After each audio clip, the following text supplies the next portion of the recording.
Welcome to my YouTube channel, the easiest and interesting way to learn maths with Amarjit. If you like my videos and your knowledge is increasing, subscribe my channel and press like icon on YouTube. Thank you.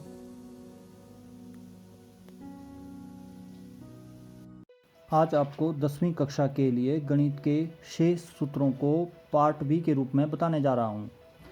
जिन्होंने गणित के सूत्रों का part A नहीं देखा है वे description में जाकर लिंक पर क्लिक करना। तो शुरू करते हैं गणित के सूत्रों को। तो पहला सूत्र है वृत्त का क्षेत्रफल, ये होता है पाई आर स्क्वायर। तो वृत्त का क्षेत्रफल क्या होता है? Pi R square. यहाँ आर त्रिज्या है। त्रिज्या एक दूरी है जो वृत्त के केंद्र और वृत्त पर स्थित किसी बिंदु के बीच में होती है। तो ये आर से प्रदर्शित की जाती है। तो वृत्त का क्षेत्रफल बराबर है पाई आर स्क्वायर। अब वृत्त की परिधि ये होती है 2 पाई आर। तो वृत्त की परिधि का सूत्र क्या है? 2 पाई आर। तो वृत्त का क्षेत्रफल हुआ पाई आर स्क्वायर, वृत्त की परिधि 2 पाई आर। अगला सूत्र त्रिज्या खंड का क्षेत्रफल। तो त्रिज्या खंड दिए गए चित्र में लाल रंग से प्रदर्शित किया गया है। ये होता है थीटा बटा 360 गुणा पाई आर स्क्वायर। थीटा यहाँ पर आप देख सकते हैं चित्र में। तो थीटा है केंद्रीय कोण, आर क्या है? त्रिज्या। तो त्रिज्या खंड का क्षेत्रफल क्या हुआ? थीटा बटा 360 गुणा pi R square. Pi R square क्या था? वृत्त का क्षेत्रफल। तो थीटा बटा 360 गुणा पाई आर स्क्वायर। अब त्रिज्या खंड के संगत चाप की लंबाई, ये जो त्रिज्या खंड आप देख रहे हैं इसके संगत जो चाप है उसकी लंबाई क्या होगी? थीटा बटा 360 गुणा 2 पाई आर। त्रिज्या खंड के संगत चाप की लंबाई क्या होगी? थीटा बटा 360 गुणा 2 पाई आर। अब बेलन आप चित्र में देख सकते हैं। बेलन का वक्र पृष्ठीय क्षेत्रफल अर्थात पार्श्वीय पृष्ठीय क्षेत्रफल भी हम बोलते हैं। तो ये होता है 2 पाई आर एच, जो सामने से दिखाई दे रहा है। जो सामने ऊपर नीचे की हम इसमें बात नहीं करेंगे। तो ये बेलन का वक्र पृष्ठीय क्षेत्रफल 2 पाई आर एच। बेलन का कुल पृष्ठीय क्षेत्रफल, इसमें ऊपर और नीचे के भाग भी होंगे और वक्र पृष्ठीय क्षेत्रफल भी होगा। तो ये होता है 2 pi R H plus 2 pi R square. अगर हम इसको इकट्ठा लिखें तो ये आपका 2 pi R bracket R plus H bracket बंद।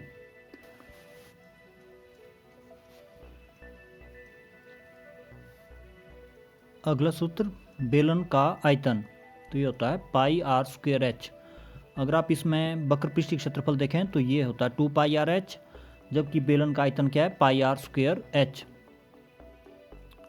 यानी कि दो अब जो आगे था वो शक्ति बन गई है, पाई आर स्क्वायर एच। तो शंकु का वक्र पृष्ठीय क्षेत्रफल, आपके सामने शंकु का चित्र है। तो ये होता है पाई आर एल, जहाँ एल क्या होगा? वर्गमूल r square plus h square. शंकु का वक्र पृष्ठीय क्षेत्रफल बराबर है पाई आर एल। तो एल क्या है यहाँ? तिर्यक ऊंचाई। तो तिर्यक ऊंचाई कैसे निकालते हैं? Under root r square plus h square के रूप में हम तिर्यक ऊंचाई को निकालते हैं। शंकु का कुल पृष्ठीय क्षेत्रफल, तो इसमें वक्र पृष्ठीय क्षेत्रफल भी होगा और एक वृत्त जो नीचे होता है शंकु के नीचे वो भी होगा। तो शंकु का कुल पृष्ठीय क्षेत्रफल हुआ pi R bracket R plus L bracket बंद।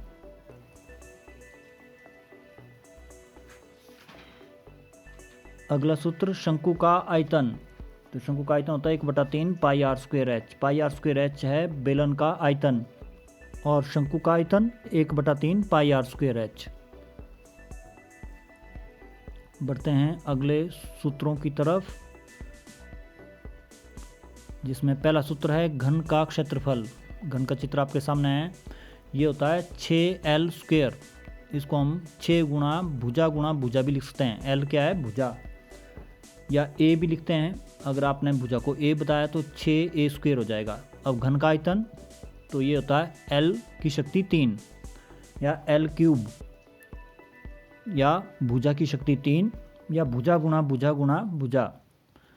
घनाभ का क्षेत्रफल, घनाभ आपके सामने है। तो ये होगा 2 bracket l b plus b h plus h l bracket बंद। 2 bracket l b plus b h plus h l bracket बंद। घनाभ का आयतन ये होता है एल बी एच, लंबाई गुणा चौड़ाई गुणा ऊंचाई। एल क्या है? लंबाई, बी क्या है? चौड़ाई और h क्या है, ऊंचाई। गोले का पृष्ठीय क्षेत्रफल तो ये होता है 4 pi R square. Pi R square अगर हम तुलना करें तो पाई आर स्क्वेयर क्या है, वृत्त का क्षेत्रफल, और 4 पाई आर स्क्वेयर क्या है, गोले का पृष्ठीय क्षेत्रफल। गोले का पृष्ठीय क्षेत्रफल 4 पाई आर स्क्वेयर, वृत्त का क्षेत्रफल पाई आर स्क्वेयर। तो गोले का आयतन की बात करें तो गोले का आयतन होता है 4/3 पाई आर घन। गोले का आयतन क्या होगा, 4/3 पाई आर घन या पाई आर क्यूब। अब अर्धगोला आपके सामने है, ये पीले रंग से है। अर्धगोले का पृष्ठीय क्षेत्रफल 2 पाई आर स्क्वेयर। तो 4 पाई आर स्क्वेयर गोले का पृष्ठीय क्षेत्रफल था, इसका आधा करें तो ये अर्धगोले का पृष्ठीय क्षेत्रफल बन जाएगा 2 पाई आर स्क्वेयर। इनके आपने 2 से भाग देना है 4 पाई आर स्क्वेयर को। अर्धगोले का कुल पृष्ठीय क्षेत्रफल, जिसमें ऊपरी वृत्ताकार भाग भी होगा, तो 2 पाई आर स्क्वेयर जमा पाई आर स्क्वेयर जोड़ दें तो ये बन जाएगा 3 पाई आर स्क्वेयर। अर्धगोले का कुल पृष्ठीय क्षेत्रफल कितना हो जाएगा, 3 पाई आर स्क्वेयर। ये याद रखना मुश्किल नहीं है, 2 पाई आर स्क्वेयर जमा पाई आर स्क्वेयर कितना बन जाएगा, 3 पाई आर स्क्वेयर। अर्धगोले का आयतन, तो गोले का आयतन आपको पता ही है 4/3 पाई आर घन, इसका भी हम आधा करें तो ये बन जाएगा 2/3 पाई आर घन या 2/3 पाई आर क्यूब। अर्धगोले का आयतन 2/3 पाई आर क्यूब। शंकु के छिनक का आयतन 1/3 pi bracket small R square plus capital R square plus small R capital R bracket बंद h। यहाँ स्मॉल आर शंकु के निचले सिरे की त्रिज्या है और कैपिटल आर छिनक के ऊपरी सिरे की त्रिज्या है। छिनक का वक्र पृष्ठीय क्षेत्रफल जो सामने दिखाई दे रहा है, गिलास नुमा इस आकृति को छिनक है, तो छिनक का वक्र पृष्ठीय क्षेत्रफल क्या होगा, pi bracket small R plus capital R bracket बंद एल, जहाँ एल बराबर है √h² plus capital R minus small R whole square.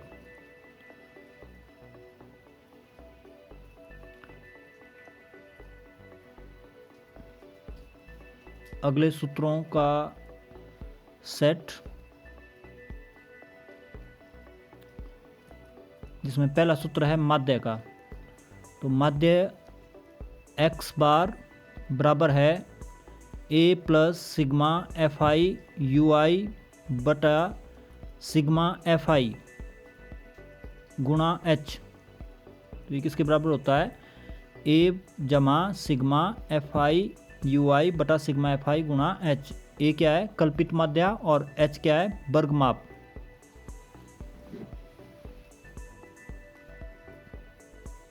माध्य का सूत्र x बराबर है a जमा सिग्मा fi ui बटा सिग्मा fi गुणा h। अब बहुलक का सूत्र ये होता है L जमा f1 माइनस f0 बटा 2f1 minus f0 minus f2 गुणा h।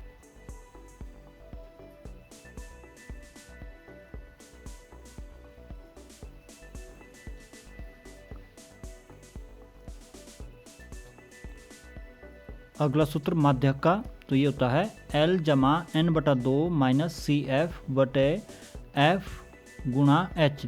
तो आप देख सकते हैं H यहाँ पर माध्य, बहुलक और माध्यक तीनों में ही है, जबकि L बहुलक और माध्यक में होगा।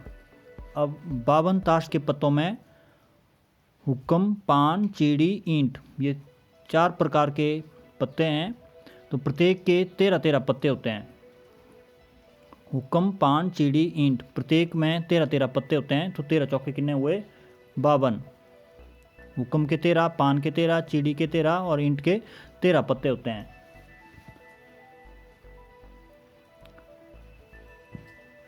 प्रत्येक समूह में, अर्थात हुक्म में, पान में, चीड़ी में और ईंट में, तो प्रत्येक समूह में एक इक्का होगा, एक बादशाह, एक बेगम, एक गुलाम। इनमें चित्र वाले पत्ते कौन कौन हैं, ये होते हैं बादशाह के, बेगम के और गुलाम के। चित्र वाले पत्ते होते हैं तो आपके ये 12 पत्ते बन जाते हैं। क्योंकि 4 समूह हैं तो ये 3-3 पत्ते होंगे प्रत्येक समूह में, तो ये 4-3 कितने हुए, 12। तो ये फेस कार्ड भी बोलते हैं हम इनको, तस्वीर वाले पत्ते भी बोलते हैं और चित्र पत्ते भी बोलते हैं। तो 12 चित्र पत्ते या तस्वीर या फेस कार्ड होते हैं। 52 पत्ते 2 रंग में होते हैं, ये लाल और काले। 2 लाल रंग के बादशाह, और 2 काले रंग के बादशाह। इसी प्रकार हम बाकी चित्रपटों के बारे में भी कह सकते हैं।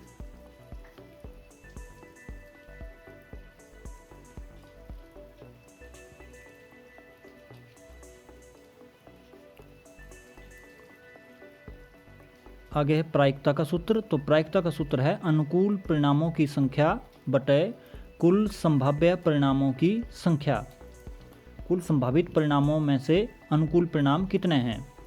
तो प्रायिकता का सूत्र क्या हुआ? अनुकूल परिणामों की संख्या बटा कुल संभाव्य परिणामों की संख्या।